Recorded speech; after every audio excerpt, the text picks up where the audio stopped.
Hey everyone, I hope you're all doing well. Jordan back with a new review. Today we're going to be looking at the new Corsair K60 RGB Pro gaming keyboard. Now before we start, this keyboard is available in a standard cherry switch size or a low profile version, and we're going to be looking at the full size switch today, which is using cherry Viola switches. Alongside the Viola switches, the K60 Pro offers per key backlighting, an anodized aluminium or aluminum frame, 1000Hz polling rate with a full N key rollover, custom macro, key remaps and light sync across other Corsair devices in the iCUE software, and media controls including Windows lock. As a side note, this supports use with PC, Mac and also Xbox One, but remember if you're using it on an Xbox you can't download the iCUE software to the console, so you obviously won't be able to do custom lighting. Now before we open the box, one of the most commonly asked questions I get is why is the keyboard layout different to what's on the box? Now I'm in the UK, so I will be reviewing a UK layout keyboard, but to save money companies print the same layout on the box to keep the cost down, so US layout on the box, UK layout inside. So inside the box, aside from the keyboard, the only other thing we're going to find is the warranty and instructions, and under the keyboard, and as you can see from the first look, this really stands out with the vibrant RGB, which we'll cover in a minute. Other things you'll see is the anodized aluminium frame, which we see on some other Corsair keyboards. This gives the keyboard a very slick brushed metal look over the typical black that we're used to seeing with the majority of keyboards on the market. The top right of the keyboard is very clean and simple, with indicators for the caps, scroll and number lock, as well as the Windows lock key. That helps any accidental minimizing of your game for that stress-free gaming experience. Alongside those indicators, we've got a simple gloss Corsair logo, which is very minimal and sleek. Along the top, along the function keys, we'll find the Windows lock key and media controls, all of which are operated by holding the function key, which is located at the bottom of the keyboard. Along the left hand side, Corsair have had a nice touch in the way the K60 printed in a crisp white. This picks up the RGB from the neighbouring key, giving the illusion that it lights up, which I really like. Now while we're talking about the keys, let's show you how the RGB is so vibrant. The K60 Pro uses ABS low profile keycaps. Now because this version has the full size switch but low profile cap, it makes the keyboard feel slimmer than it is but retains the full size feel, which personally I prefer. On the top of the keyboard we'll find the wired cable. This is 1.8 meters or 6 feet long, and unfortunately it's just a plain cable rather than a braided one, but I do understand why this is, being that it's one of Corsair's more affordable keyboards. The back of the keyboard is rather plain, but that's to be expected. We find 4 rubber pads to stop it slipping on your desk, and then the flip out feet to adjust the keyboard's angle. These have also got rubber on the end as well, so those feet will replace the contact that the top pads would have had on the desk. So let's take a look at the switches Corsair has implemented into the K60, the Cherry MX Violas. Now Cherry have purposely designed these switches to be a cheaper alternative to using more budget oriented keyboards, but saying that, because of the square design, it also helps keep the keycap wobble down, so it's not all bad. The switches register halfway down the actuation with 45 cN of pressure for the first 2mm travel, which is the same as Cherry MX Reds, which is also the point where the switch registers. Then the pressure increases to 75 cN for the remaining 2mm of travel till the switch fully bottoms out. And if you've used Cherry Reds before, they initially feel like those, although the travel is a lot further. The additional pressure requirement does take some getting used to, especially if you do a lot of typing like me. Now they are different, admittedly, but once you get used to them they are enjoyable and easy to use, and they still use the traditional Cherry MX stem. So let's take a listen to how they sound.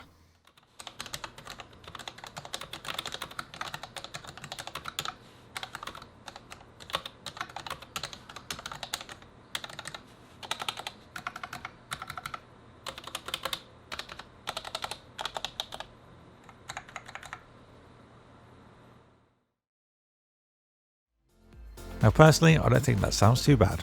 Now let's take a look at the preset lighting effects that are loaded onto the keyboard, and then we'll get into the iCUE software. So out of the box there are 10 different effects, those of which are changed by pressing the combination of function and then 1 to 0.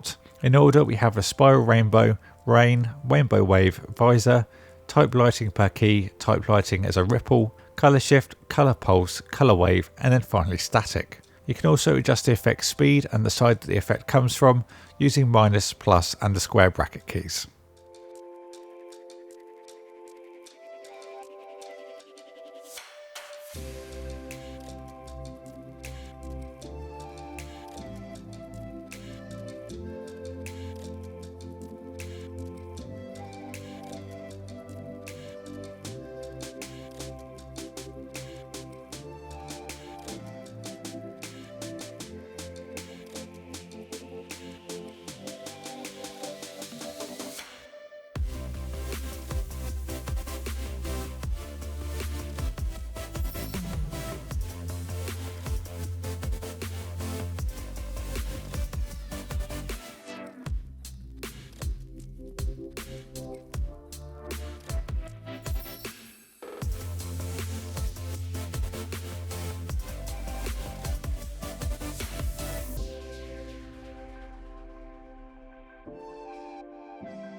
Okay, so jumping into iCUE, we're going to do a little quick brief overview of this. So we've got the K60 coming up here, and then on the left hand side we've got our different actions. So for example, if you want to add a macro, we'll just press the plus. Then we're going to pick what key we want to use it on. So let's say we're going to do F1, and then we can just press the record macro, and then anything you type will be entered into that macro. Once you're done, just press record again. It's added that all in. So you can remap any key, and I can see this being really useful for people to do content creation as well. You can assign different things you do, maybe in Photoshop, onto different keys. Lots and lots of different options. Now to expand on that, we've got some advanced settings, so you can go when the button's pressed or if it's on release, or you can toggle it on and off and different things like that. You can add second actions. This is basically the people that know they're going to need macros. This is where you're going to be going to do your advanced stuff. But if you want to do basic ones, it's really quite simple. For the lighting effects, if you want to get a little bit more advanced, you can do so. I've just added up one here that's for the temperature of my processor, which is pretty cool. As you can see here, I've got all the different cores. So for example, I've got green for 20 degrees, yellow for 40, and then red for 60. It's currently running at 29, so that's going to be in the green section. That's very cool. All I did to do that was just add the plus, and then you've got your different effects down here. There's loads of different ones you can do. All the ones that I mentioned in the presets are already here, and then you can do temperature, which is the one I picked for that one, which is pretty cool. Maybe they'll add something in where we can have different users make lighting effects and stuff like that. That might be something that we see further down the line. You also have options here to choose what the keyboard would default to when you plug it in. So maybe you take it to a friend's house, and I will probably pick the rainbow wave. That's quite a nice one. As you can see down here, it says when it's plugged in but not running iCUE, so that's what will come up by default. But then of course you can change that on the keyboard if you fancy it. You've got some further features on the performance tab, so if you're going to disable the Windows key or not, and then what that'll actually do, so you can define that to whatever you fancy. Then you've got some more specific settings if you go to the settings tab at the top, so we can change the polling rate, the brightness, the current region layout, and then you've got the firmware update option on there as well. So we've taken a look around the keyboard, the functions, switches, lighting and iCUE.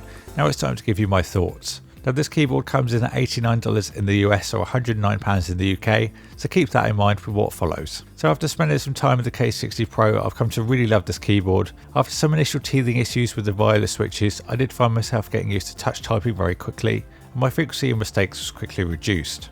Personally, I find these switches are more suited to gaming, for where the majority of time you're sticking to one small area and not rapidly moving all over the keyboard like when typing.